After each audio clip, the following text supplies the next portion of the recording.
TKB Pharma bersama Teater Sanggar Cerita mempersembahkan serial Sandiwara Radio Babat Tanah Leluhur.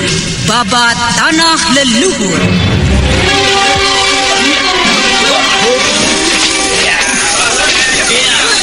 Rasakan ini bendera asing curang.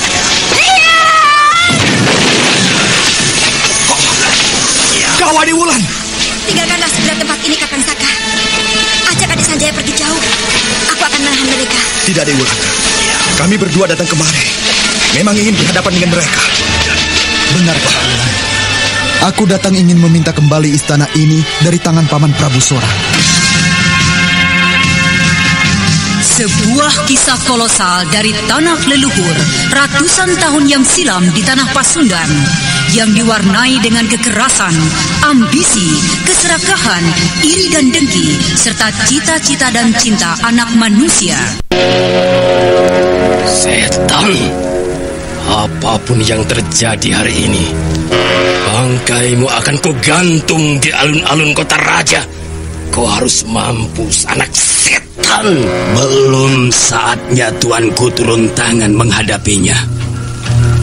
Di sini masih ada hamba Resi Amista. Biarkanlah hamba yang menghadapinya. Kisah besar ini didukung oleh artis-artis Sanggar Prativi.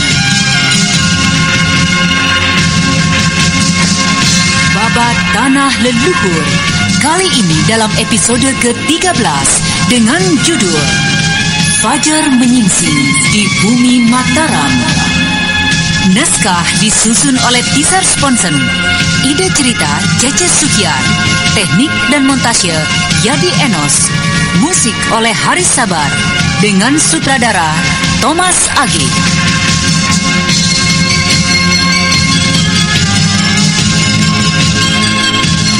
Pada seri yang kedua ini menampilkan Eli Ermawati sebagai Anting Wulan, Chris Urspon sebagai Raden Sakapalwaguna, Dedi sebagai Ki Barong Geni, Idris Apandi sebagai Prabu Sora, Billy Burhan sebagai Raden Sanjaya, dan pembawa cerita Neni Sumardi. Selamat menikmati.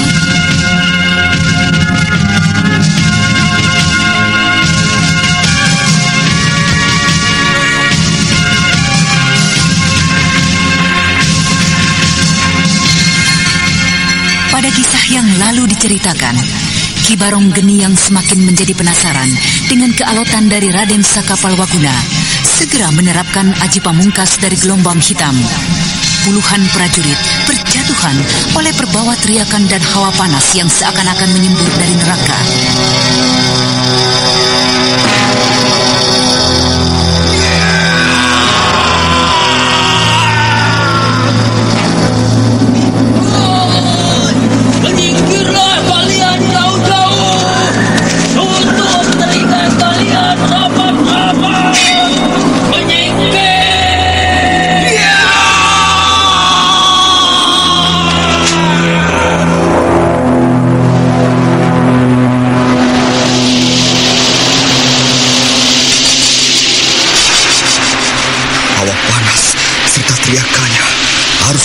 Dengan tenaga inti jala sukmaku.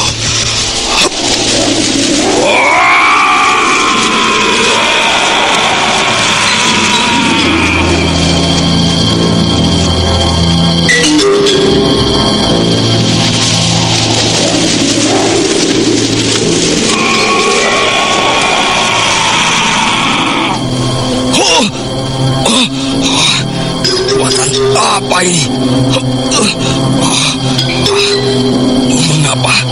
Mengapa hawa panas ini justru mengikat dan membelenggu diriku?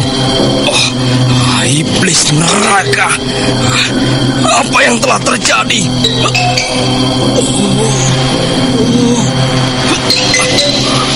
Panas!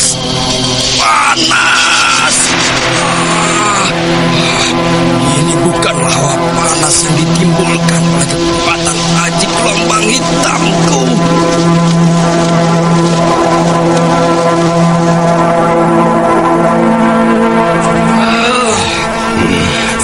Amista, kau Kau tidak boleh membiarkan saja. Bantu segera musnahkan anak itu sebelum Barung Geni mendapat celaka. Hamba akan segera menekan anak muda itu, tuanku.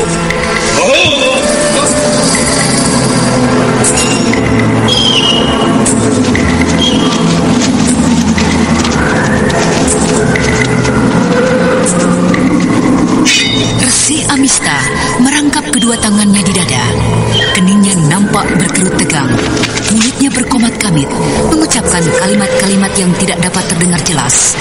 Dan beberapa saat kemudian terjadilah satu keanehan.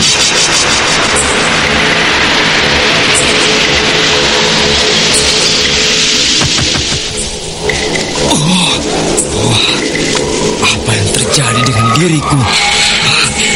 Tiba-tiba saja kekuatan dalam tubuhku jadi semakin bertambah. Kekuatan apakah ini yang mengalir ke dalam tubuhku? Aku akan menyalurkan kekuatan ini ke dalam serangan-seranganku.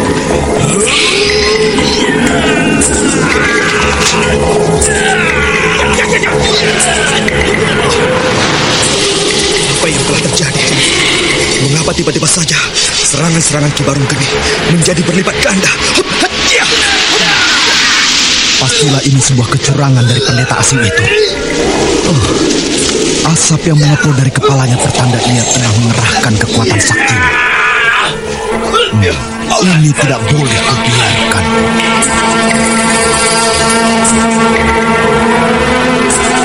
Sanjaya yang melihat kecurangan dari Resi Amista segera bersiap-siap untuk terjun ke arena pertempuran dan menghentikan ulah dari resi asing itu. Akan tetapi, belum lagi ia menggerakkan kakinya, dari atas dinding benteng istana melesat sebuah bayangan hitam ramping dengan selendang putih yang berkibar di belakangnya.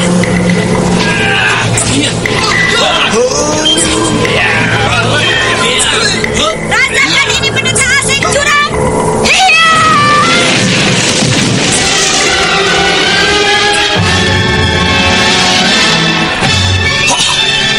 Kawani Wulan! Tinggalkanlah segera tempat ini, Kakang Saka. Ajak adik Sanjaya pergi jauh. Aku akan menahan mereka. Tidak, Dewi Wulan. Kami berdua datang kemari memang ingin berhadapan dengan mereka. Benar, Pak Wulan. Aku datang ingin meminta kembali istana ini dari tangan Paman Prabu Sora. Kalian? Iya, marilah. Kau juga bantu aku, Kak Wulan. Tapi mereka...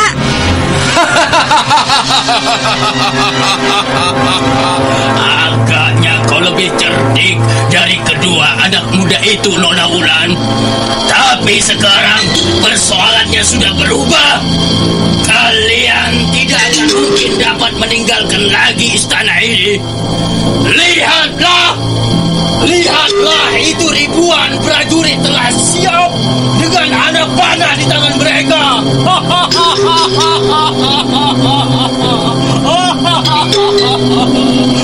Betapapun saktinya kalian bertiga akan kubuat berubah menjadi bangkai. Bersiaplah kalian!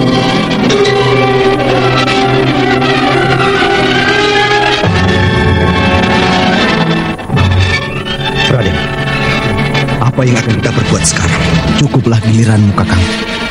Sekarang biarlah aku yang akan menyelesaikan semua ini. Mundurlah, Kak Wulan. Aku akan menghadapi mereka. Shh, sudahlah, Adik Wulan. Raden Sanjaya mampu menghadapi mereka. Kau belum mengerti, Kakak. Kita akan dapat membantu sewaktu-waktu. Lihatlah itu. Sekali lagi, Paman. Aku meminta Paman menyerahkan tahta Galuh kembali kepadaku, pada ayahandaku. Setan, apapun yang terjadi hari ini, bangkaimu akan kugantung di alun-alun kota raja. Kau harus mampu, anak setan. Belum saatnya tuanku turun tangan menghadapinya. Di sini masih ada hamba, Resi Amista. Biarkanlah hamba yang menghadapinya. Jangan membuang-buang waktu lagi, Amista. Bunuh anak itu segera. Bunuh! Akan hamba laksanakan, tuanku.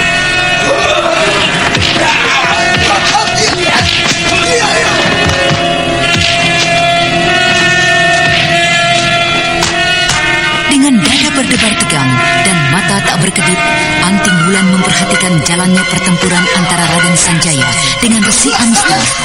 Kenyataan yang tidak bisa dipungkiri lagi terpampang di depan matanya. Resi Amista, tokoh andalan utama dari Prabu Sora, tidak mampu untuk berbuat banyak menghadapi Raden Sanjaya.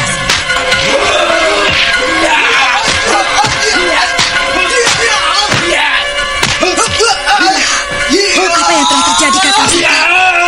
Dari mana Raden Sanjaya mendapat semua kepandaian itu? Aku tidak mengerti, Adik Wulan. Kelihatannya ia berusaha untuk menyingkirkan asal-usulnya. Berbahaya sekali. Resi Amista kini mengeluarkan aji 5 bayang-bayangnya.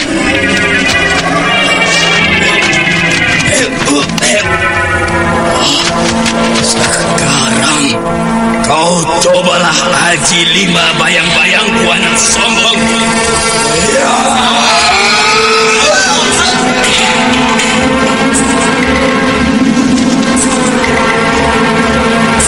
Melihat lawannya memecah tubuh menjadi 5 bentuk, Raden Sanjaya kini tidak membuang-buang waktu lagi. Anak muda yang telah mendapat didikan langsung selama 3 tahun dari penguasa Laut Kidul berdiri tegak menanti pukulan-pukulan lawan yang tiba.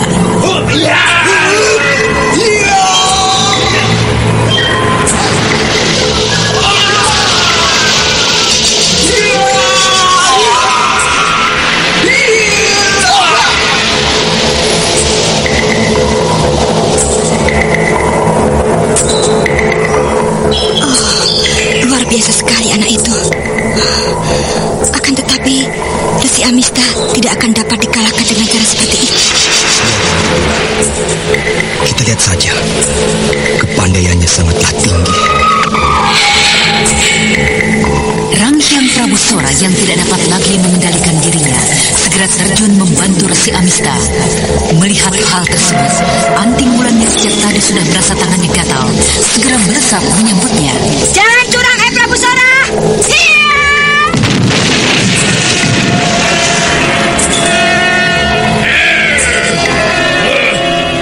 Aronggeni, kerahkan seluruh muridmu, kepung mereka. Baik, tuanku. Hoi, bersiaplah kalian semua. Hoi, kalian berdua, bantu aku menghadapi anak muda itu. Dan kau bersama adik-adikmu yang lain, bantu Sri Baginda. Resi Amista akan mampu bertahan untuk beberapa saat. Ayo, serang mereka.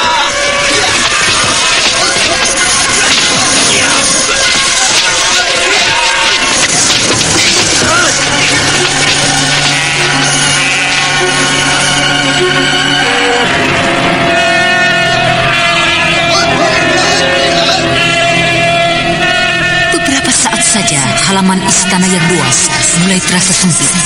3 kelompok tokoh utama mulai berpaku hantam. Pukulan yang menderu menyapu pepohonan serta tiang-tiang istana. Anting Wulan menghadapi Prabu Sora dan 2 orang tokoh dari Segoro Ireng. Raden Sakapalwaguna mulai kerepotan menghadapi Barong Geni dan 2 orang muridnya. Sementara itu, Raden Sanjaya yang bertempur dengan Resi Amista mulai menjadi resah menghadapi aji 5 bayang-bayang.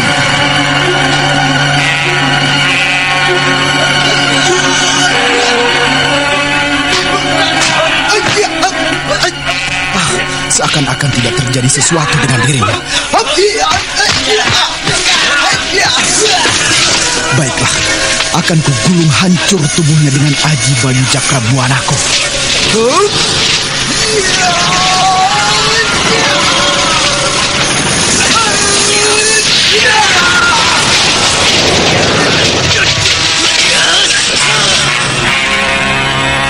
Ilmu apakah yang tengah digelarkan Raden Sanjaya?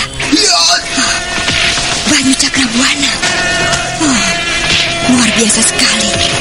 Berbeda sekali dengan yang kumiliki dan juga Prabu Sora lawanku ini. Dari manakah anak itu mempelajari ilmu langgak Banyu Cakrabuana?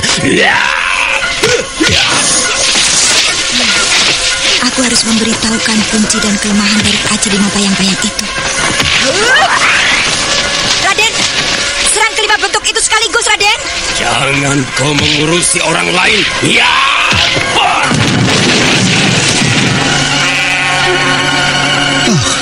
Itukah kelemahan dari Aji 5 bayang-bayang ini? Akan kubuktikan kata-kata kepulan.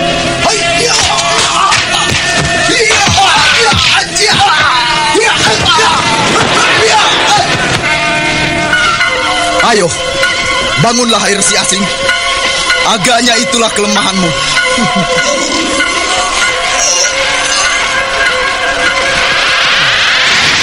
Kelima bentuknya hilang dan kini menjadi satu bentuk yang merupakan bentuk asli dari resi asing itu. Bangkitlah, bangkitlah hai resi asing. Mari kita lanjutkan pertempuran ini. Kau benar-benar hebat, anak muda. Aku mengakukan. Bagus. Jika begitu, menyingkirlah kau dari arena ini. Kakang Saka, mundurlah. Biar aku yang menyelesaikan lawanmu.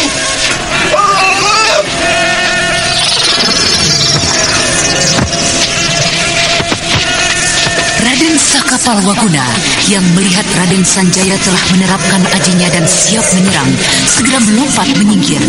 Dan bersamaan dengan itu, Raden Sanjaya memasuki arena dengan teriakan yang sangat panjang.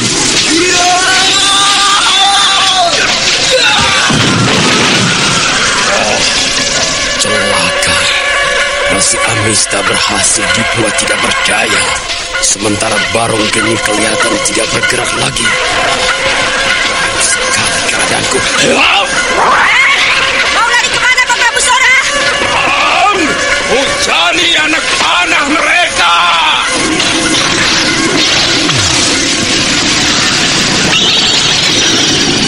Raden Sakapalwaguna, Sanjaya dan juga Anting Wulan yang telah kehilangan lawannya kini berusaha menyelamatkan diri mereka dari hujanan anak panah yang seakan-akan tiada henti.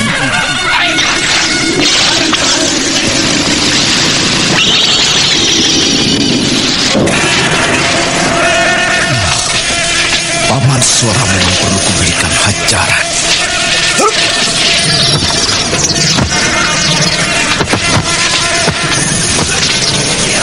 Raden Sanjaya yang mulai panas hati dengan sikap dan kekeras kepalaan pamannya, segera saja melompat maju lebih dekat dengan barisan prajurit panah.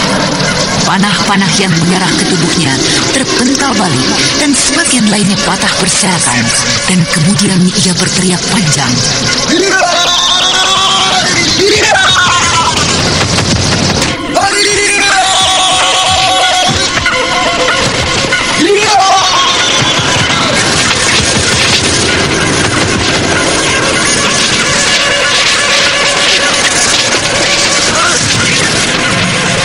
Berbahaya sekali keadaanku. Agaknya tidak ada jalan lain lagi bagiku. Aku harus tinggalkan tempat ini. Atau, ya, masih ada jalan lain. Masih ada jalan lain.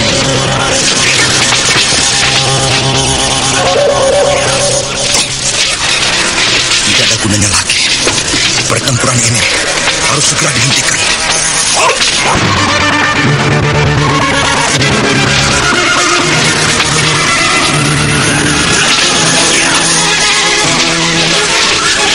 Oi! Dengarlah! Dengarlah, wahai prajurit! Hentikan serangan kalian! Hentikan serangan kalian!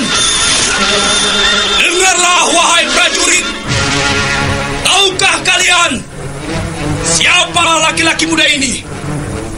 Laki-laki muda ini adalah Pangeran Mahkota Galuh, Pangeran yang syah, yang seharusnya menduduki tahta Galuh dan memimpin tanah Pasundan ini.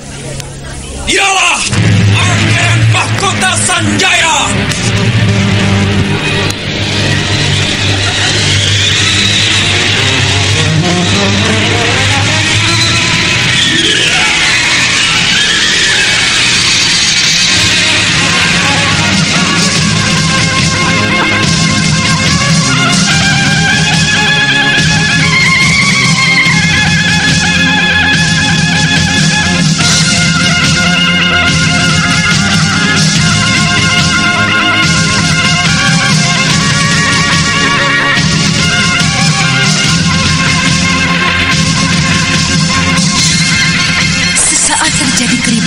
antara kelompok prajurit-prajurit Galuh. Mereka memandang tajam pada laki-laki aneh yang memiliki kepandaian bagaikan seorang dewa. Dan juga mereka menyadari laki-laki yang berteriak dan memberikan peringatan pada mereka adalah juga seorang satria muda yang perkasa di samping Anting Wulan yang telah mereka ketahui kehebatannya.